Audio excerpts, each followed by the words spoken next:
It's 11 p.m. You're walking alone to your car in an empty parking lot. Your footsteps echo in the silence. Then you hear it. 3 knocks on your window. You turn around, but no one's there. Was it your imagination? All 3 people tonight thought the same thing until it was too late.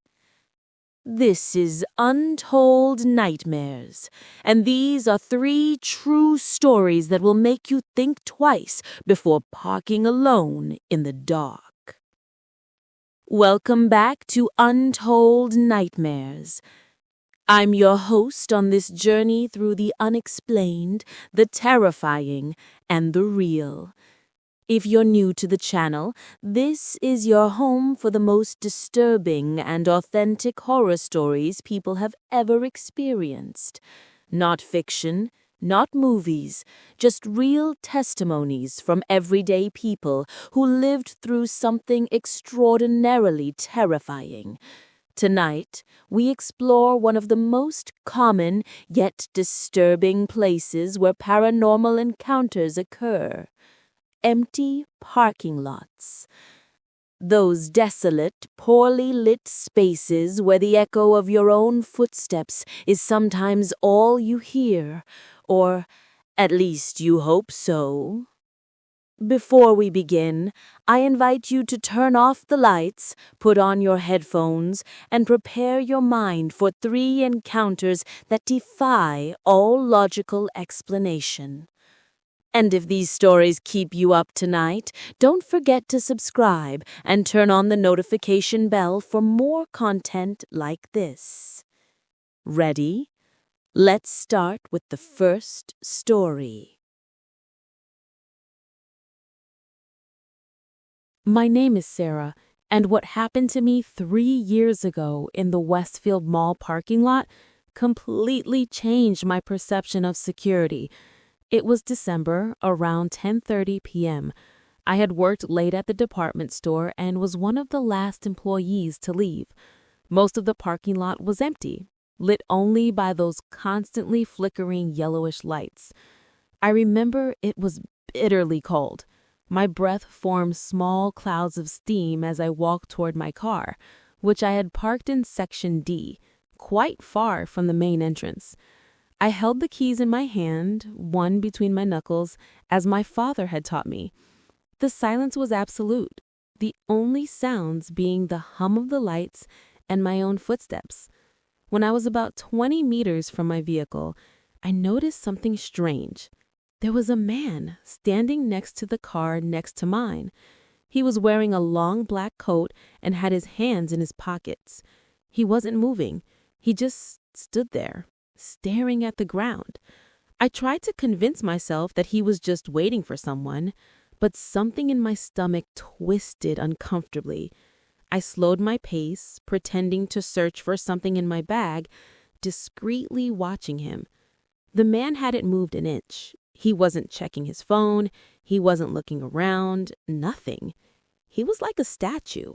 The cold seemed to intensify, and I felt that kind of chill that has nothing to do with temperature.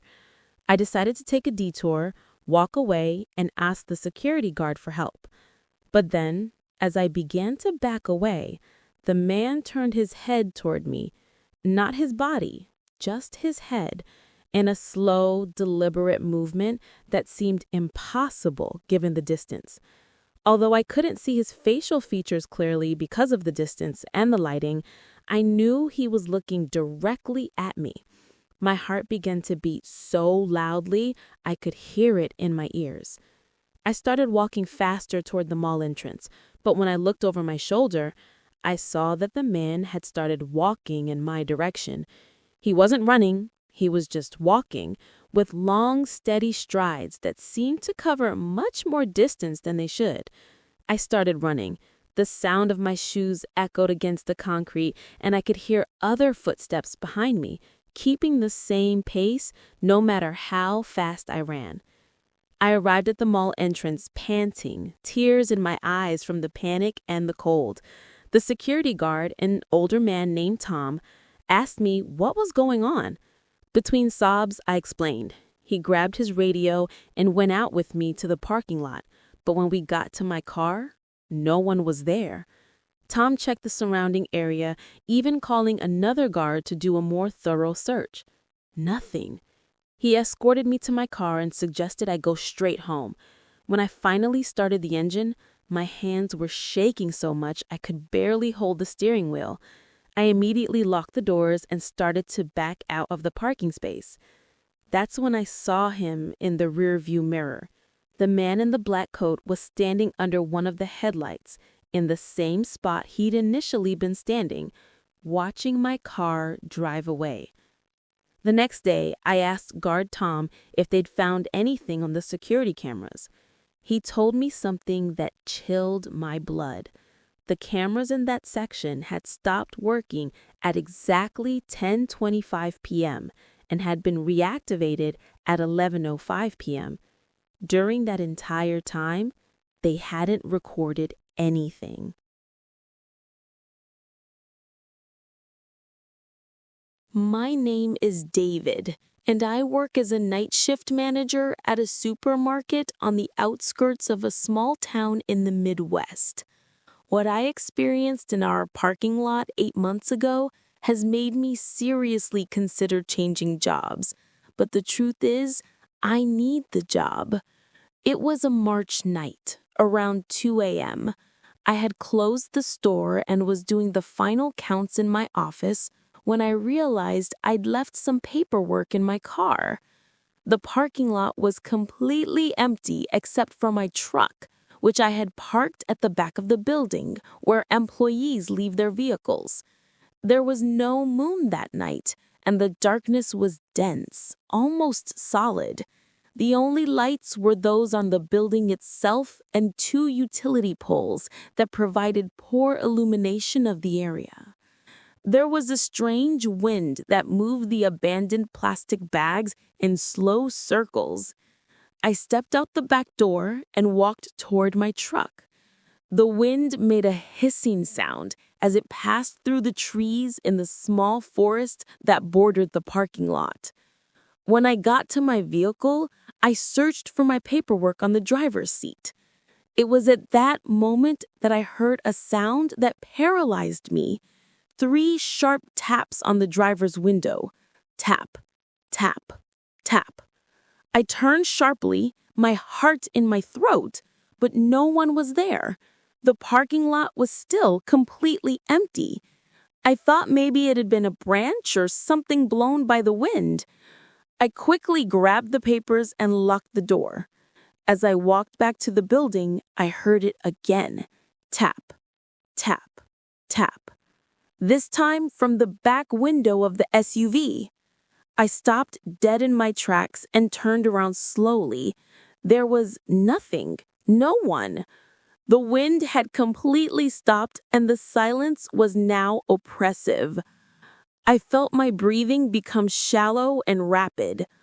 I decided to run back to the building, but I had barely taken 3 steps when I heard it again, this time louder and more definitive. Tap, tap, tap. It came from the passenger window. I ran without looking back. My legs felt like lead, like in those nightmares where you try to escape but can barely move. When I finally reached the back door of the supermarket, I realized I dropped the paperwork somewhere along the way. I didn't care. I went in, locked it, and stood there, panting, with my back against the metal door. After a few minutes, when I finally mustered up the courage, I peeked through the small window in the door. My truck was still there, alone in the yellowish light. But something was different.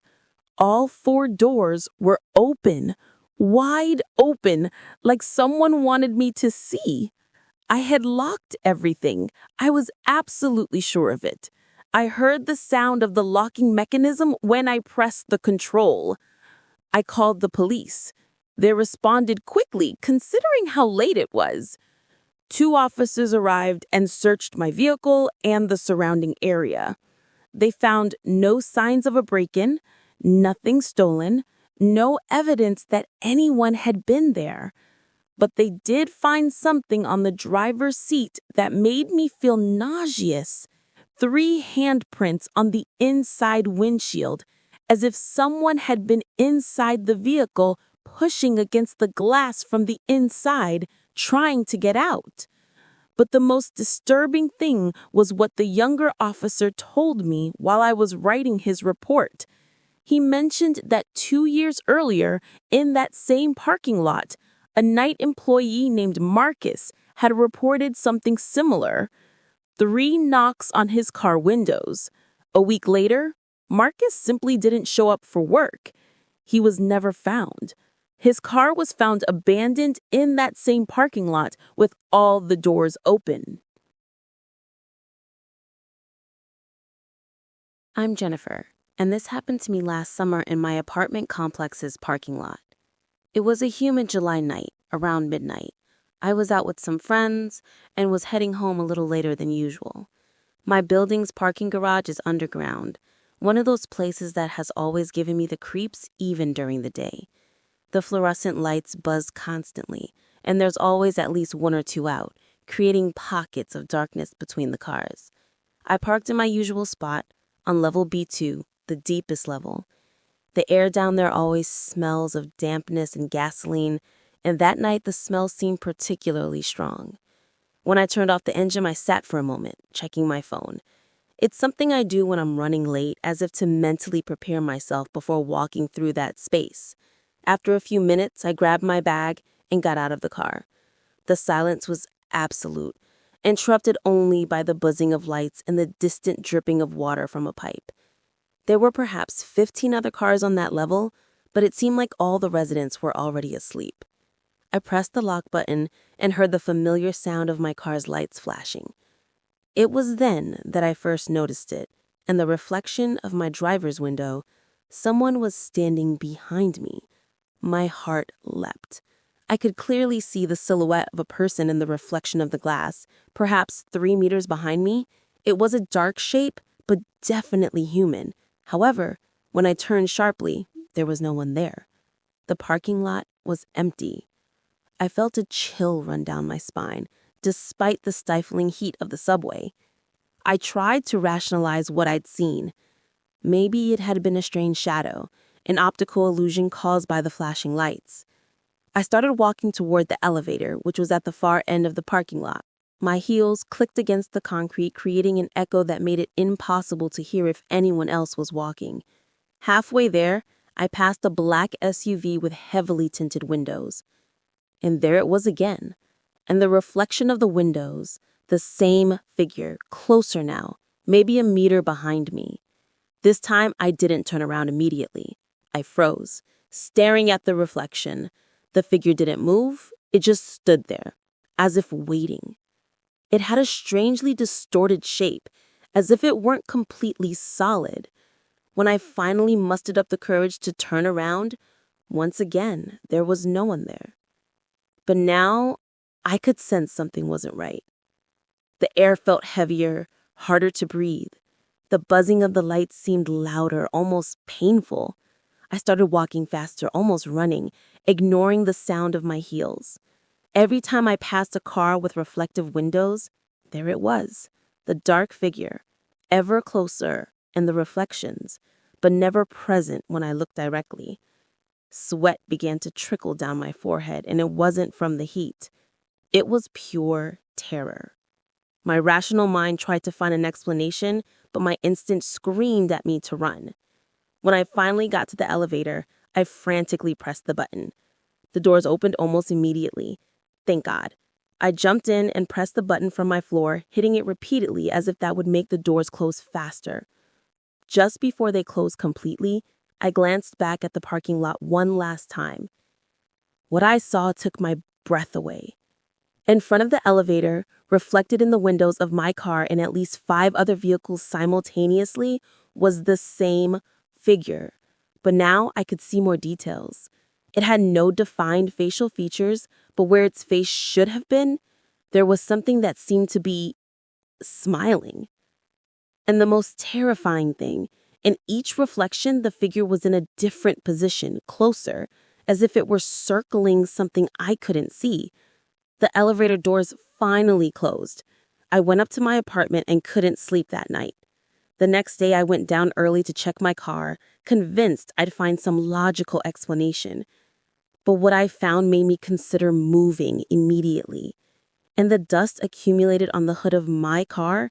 There were marks, handprints, dozens of them, all around my vehicle, as if multiple people had been touching it from every angle. But the strangest thing was that the prints were only on my car. No other vehicle nearby had similar marks. I spoke to the building's caretaker, an older man who has worked there for over 20 years. When I described what I experienced, his expression changed. He told me I wasn't the first. About every 2 years, someone reports seeing the wrong reflection on level B2. Some people moved out immediately afterwards. Others, like me, decided to stay but avoid that level at all costs. And those were 3 true stories of terrifying encounters in empty parking lots. Sarah and the man who walked impossibly fast. David and the 3 touches that chased another employee before him. And Jennifer, who discovered that reflections don't always show the truth. What makes these stories particularly disturbing is the everydayness of the setting. These aren't remote locations or abandoned haunted houses. They're parking lots, places we've all been, places we'll all be again, probably tonight when this video ends. So the next time you're walking alone to your car in an empty parking lot, pay attention to the shadows that shouldn't be there, to the sounds that have no explanation, to the reflections that show something different than what's right in front of you.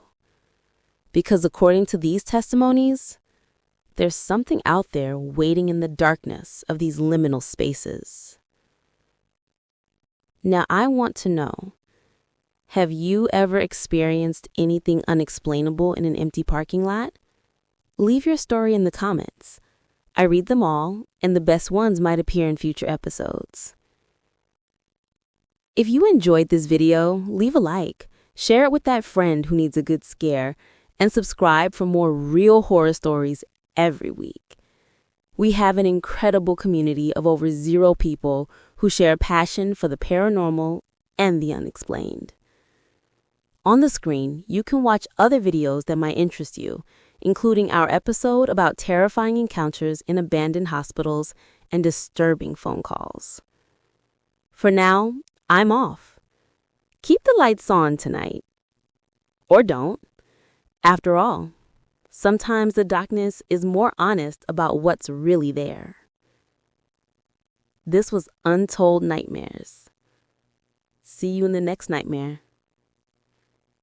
Don't forget to check the back seat.